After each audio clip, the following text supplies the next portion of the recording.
Noite linda para você que acompanha a notícia para o trabalho, nosso quadro Nossos Direitos no Ar, com a doutora Lucélia Escrepante, sempre trazendo informações relevantes de direito previdenciário.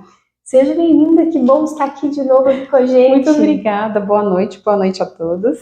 O pessoal está gostando muito, viu? Tem vindo aí bastante comentário. Que bom, muito obrigada, eu sou grata. Bem, hoje a gente vai falar sobre a importância do uso correto do pagamento das contribuições previdenciárias, né? Sabe o famoso carnê, né? Sabe o famoso carnê? Será que é só ter o carnê e sair pagando, né? Como é que será que é isso? Então vamos começar aqui sobre qual código devo usar para o pagamento, né, da GPS. É um assunto, assim, que ninguém comenta, ninguém fala muito, como que eu devo pagar, como que eu pago, para que serve, coloco o primeiro código que eu vejo, que normalmente é o 1007, todo mundo põe aquele 1007, mas as pessoas não sabem por que elas usam o 1007, né? O 1007, ela tem uma categoria, né? Hoje, atualmente, nós temos 165 códigos de pagamento. E aí Nossa, exatamente, repete 165 códigos, está no site gov.br. Imagina 157 códigos, é muito código. Isso. Então, assim, se você colocar o código errado, isso traz uma consequência enorme. Dá para mudar isso depois? Dá para mexer? Até dá, mas durante a nossa conversa eu vou explicar como que funciona. Mas é muito importante você saber o código certo de pagamento. Isso pode trazer uma consequência e atrasar os seus planos, atrasar uma coisa que seria para já, isso pode postergar. Atrasa. Exatamente. Pode falar. Por exemplo, o código 1007, que é o código que todo mundo utiliza no seu carnezinho. Esse é um código, significa o que para o INSS quando eu coloco esse código? Significa que eu estou trabalhando, que eu estou contribuindo porque eu sou um autônomo. Então, eu uso esse código para falar para o INSS isso. Quando eu utilizo o código de facultativo, que são aquelas pessoas que querem contribuir, mas não estão pagando, não estão trabalhando, é um outro código, é o 1473. Então, se eu falo para o INSS, não estou trabalhando, e eu falo para o INSS, pago lá o 1007, ele não sabe que eu não estou trabalhando. Ele sabe, na análise deles é o quê? Estou trabalhando. E aí, por exemplo, um benefício de auxílio-doença, isso te traz um problema, porque quem está doente não trabalha. E como que você contribui falando que você está trabalhando? Então, tem inúmeras consequências, por isso que cada caso, como a gente sempre repete, tem que ser analisado particularidade por particularidade. Cada caso, particularidade enrolei, né? Cada caso vai ver seus minúcias, né? Exatamente. E quais as alíquotas para o pagamento? Depende. No direito, tudo depende. No direito, tudo depende. Exatamente. Então, depende do seu tipo de categoria. Hoje nós temos planos simplificados. Por exemplo, pessoas que. Dona de casa quer contribuir, não trabalha, mas ela é dona de casa. Então, ela não está excluída do INSS, ela está ali, existe uma categoria para ela. Então, para isso, o que ela tem que fazer? Ela tem que ir no CRAS da sua região, fazer um cadastro, né? Existem alguns requisitos que ela tem que preencher para dar direito a esse cadastro. E aí ela tem o direito do quê? De pagar 5% sobre o salário mínimo. A gente está falando hoje de R$66, né? Então, poxa, R$66 te traz inúmeros benefícios futuros. Você pode se aposentar por idade, você pode ter um auxílio-doença. Só R$63. Exatamente. Você não consegue algumas outras categorias, mas você consegue ainda estar dentro ali do rol de benefícios do INSS. Então, existem inúmeras alíquotas, 5, 11, 20, que é a corriqueira, que é a normal, que é desse código 1007, que são para aposentadorias por tempo de contribuição. Às vezes a pessoa trabalhou 30 anos com funcionário, pagando como funcionário. E ela precisa complementar, e ela quer usar aquele tempo que ela tem, os 30 anos, e ela precisa complementar. Como que ela vai pagar esse carnê? Ela vai pagar pagando 20% sobre os seus rendimentos ao salário mínimo. Agora, não tenho esse tempo todo, quero contribuir. Aí muda todo o cenário, Às vezes a alíquota pertinente para essa pessoa é de 11%. Então, depende de cada caso. Depende de cada caso. Não trabalho, mas quero contribuir. Qual alíquota devo contribuir? Facultativo. E aí depende dessa questão. Não trabalho, quero contribuir. Você tem um período que você já trabalhou? Porque às vezes chegam pessoas no escritório que ela já tem 30 anos, 25 anos, então ela quer usar aquele tempo, ela quer contribuir, não está trabalhando, mas ela quer contribuir para que chegue em determinado momento ela possa ter direito ao seu benefício. Então, dependendo da situação, 20%.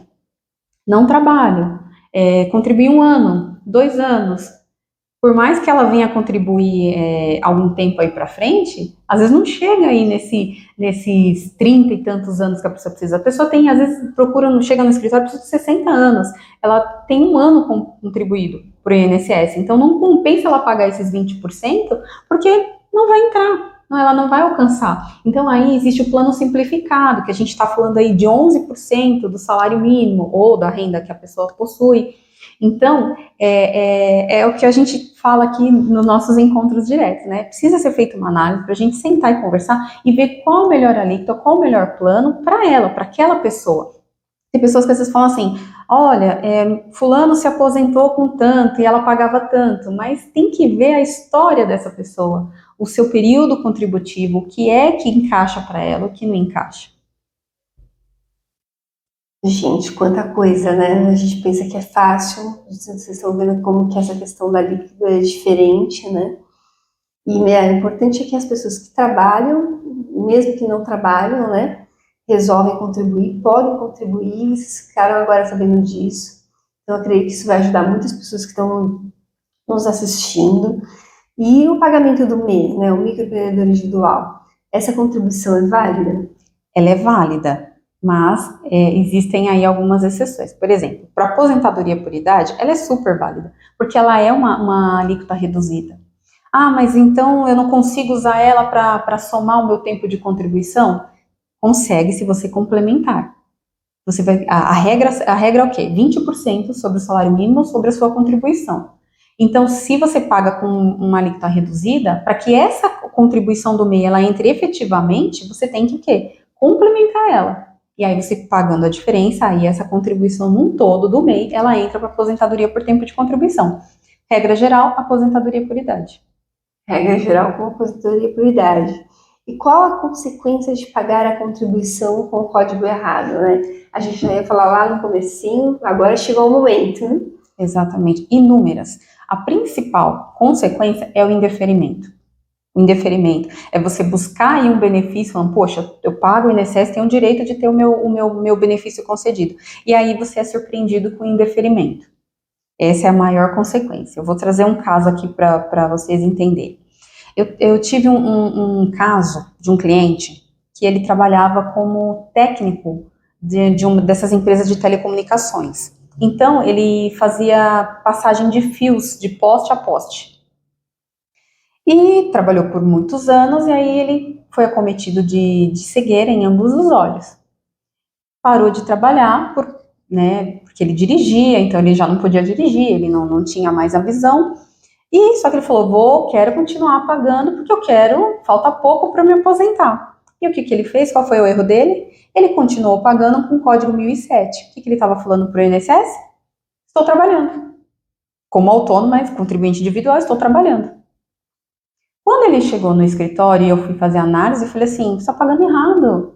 Se você não está trabalhando, você tem aí esse problema de saúde, você tem que pagar sim, como facultativo. E o código é outro. Falei, a partir de agora, vamos mudar esse código e vamos já mexer nessa situação. Entramos com a ação, porque o caso dele era um caso de aposentadoria por invalidez, na antiga invalidez, que hoje é incapacidade permanente. Entramos. O primeiro assunto que o INSS bateu na contestação foi o quê? Mas ele alega que é cego, mas ele está pagando, ele está trabalhando. Aí eu fui ver todo o argumento do INSS, quando a gente olha lá as minúcias, né, tudo direitinho, ele aquelas contribuições, acho que foram 8 contribuições que ele pagou como contribuinte individual, o INSS estava se apegando a isso. E aí eu tive que conversar, montar todo um plano de defesa, explicar que, por óbvio, uma pessoa que ela não tem a visão, ela não tem como dirigir, ela não tem como pegar um veículo e sair dirigindo. Então, tive que explicar isso, tive que informar que ele foi orientado errado, ele até foi numa agência do INSS, mas às vezes não entendeu direito, e acabou pagando com o primeiro código que ele viu lá. E aí, depois de muita situação, ele passou em perícia médica, foi constatado que realmente ele tem a cegueira em ambos os olhos, que seria impossível ele estar trabalhando, e depois de tudo isso, vamos pensar aí, se eu não me engano, foram uns 4 anos nessa luta para provar que por conta daquele código, ele realmente pagou errado, preencheu errado, e foram 5 anos lutando para conseguir provar. Conseguimos provar. Hoje ele é aposentado, né, pela antiga invalidez, não trabalha, mas assim, uma coisa que às vezes era uma proporção um pouquinho mais séria, que eu digo séria, sei lá, 1 ano, 1 ano e meio, acabou se estendendo por 4 anos aí. 4 anos. 4 anos. Que coisa, hein? Imagina, você já está querendo receber e ainda se envolver por 4 anos. Bem, descobriram aí as consequências de pagar com o código errado, né? E agora vamos ver. Existe a possibilidade de corrigir, né? Sim, existe. É importante buscar um profissional especializado, porque quando a gente pega o extrato de contribuição CNIS, que lá consta todas as suas contribuições, é lá onde a gente vai ver, opa, por que está sendo pago como facultativo? A gente questiona o cliente, por que você pagou assim? Por que você pagou? Você pagou como contribuinte, mas você tem uma deficiência, você realmente está trabalhando? Não estou trabalhando. Eu falei, mas aqui consta aqui. Então, existem 2 formas, na realidade. A gente pode fazer essa correção antes da aposentadoria, que boa parte dos segurados preferem fazer antes, para justamente ficar tranquilo, para quando chegar o momento de aposentadoria ou de pedir um benefício, já está resolvido. Como também tem a possibilidade de você fazer isso no momento do pedido do benefício, que eu já acho arriscado, né? Porque já é muita coisa para o INSS analisar e ainda tem que analisar essa questão. Então, eu oriento sempre a fazer esse tipo de ajuste, essas alterações antes. Porque tem que fazer prova, eu tenho que provar por A mais B que realmente aquela situação que a gente está colocando perante o INSS é verdadeira, que nem o caso desse cliente. Ele tinha cegueira em ambos os olhos e realmente ele preencheu errado, pagou errado. Então, eu oriento, sim, a fazer antes, e existe a opção, sim, de corrigir essa questão antes e dar tudo certo futuramente. Tem mais algum case para comentar com a gente sobre isso? Ou alguma coisa importante de relevância que a gente não falou? Cases. São inúmeros e a gente vai conversando assim, vem passando um monte na nossa cabeça, né? Esse caso foi um importante. Eu tive um caso de uma moça, esse também é muito importante, vamos lá. A mãezinha dela recebeu um benefício assistencial. Num outro encontro a gente pode até falar sobre o LOAS, que é um benefício assistencial que o INSS ele fornece àqueles que são maiores de 65 anos ou têm uma deficiência. Mas voltando para o nosso caso de hoje. A mãezinha dela tinha esse benefício porque ela já tinha 80 anos, então ela recebia o benefício assistencial por conta da idade. Por a mãe dela ser já idosa, o que aconteceu? Ela ficou cuidando da mãezinha dela. O filho dela falou, mãe, assim, a senhora vai ficar sem contribuir? Não, vou te ajudar, vou pagar a sua contribuição. E o que ele fez? Pagou com o código 1007, só que ele pagava pelo teto. Então vamos lá.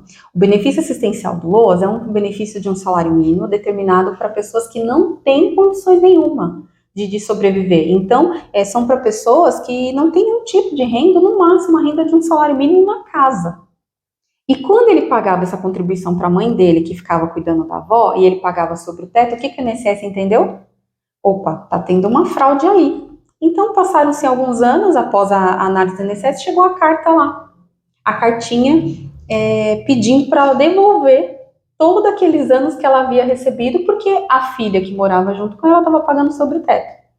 E aí a gente teve que entrar com defesa, tanto administrativa, depois judicial, para informar que, na realidade, o filho estava pagando com o código errado.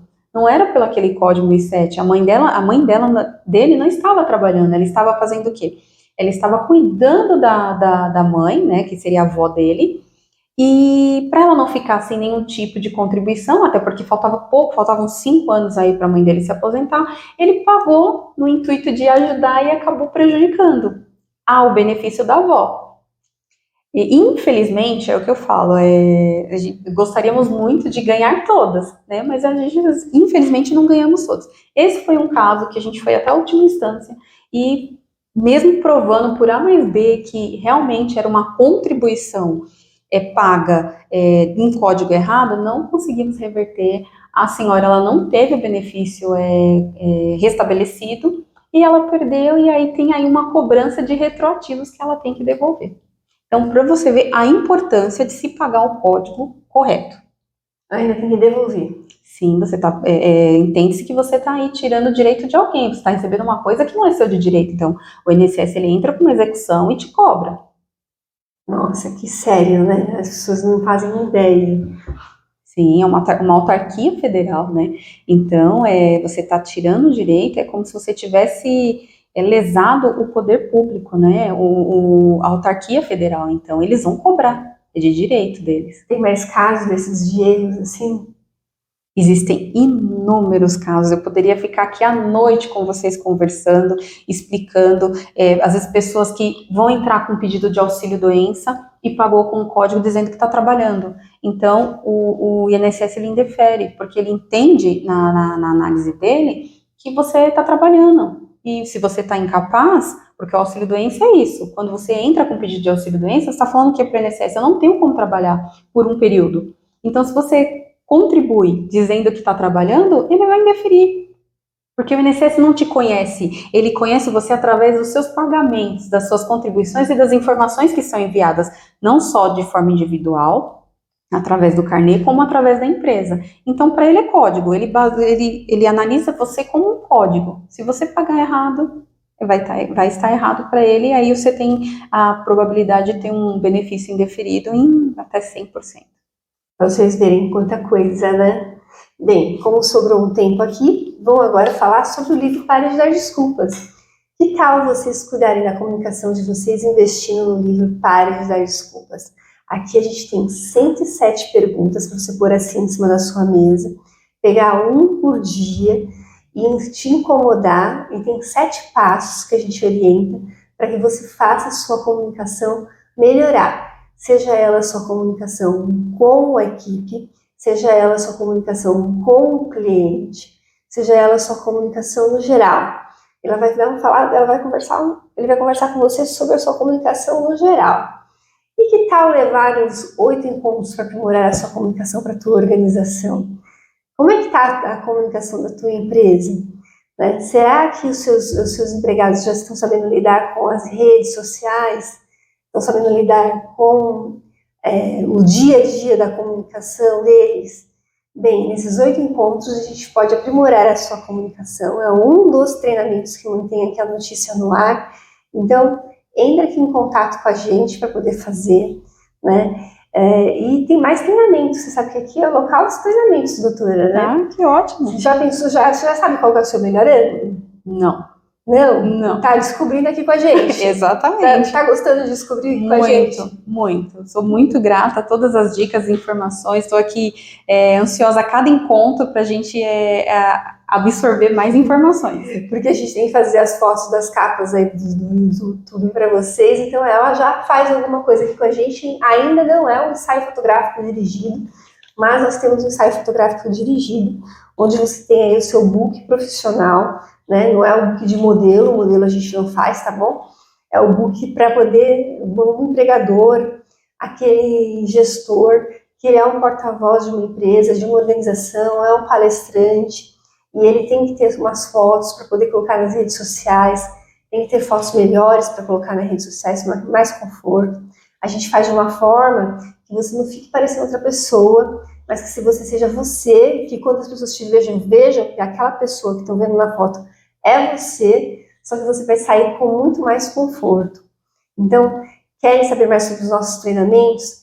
Entre em contato aqui com a notícia 991290382, que a gente vai estar ajudando vocês a se destacarem cada vez mais quando o assunto é comunicação.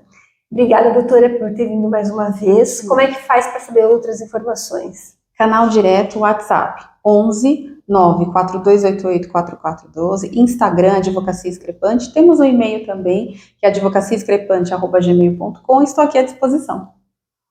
Quero agradecer ao Nilson, que está do outro lado das câmeras, e pedir licença a Deus Pai Todo-Poderoso para continuar aqui, à frente dessa ferramenta de comunicação, levando informações que transformem.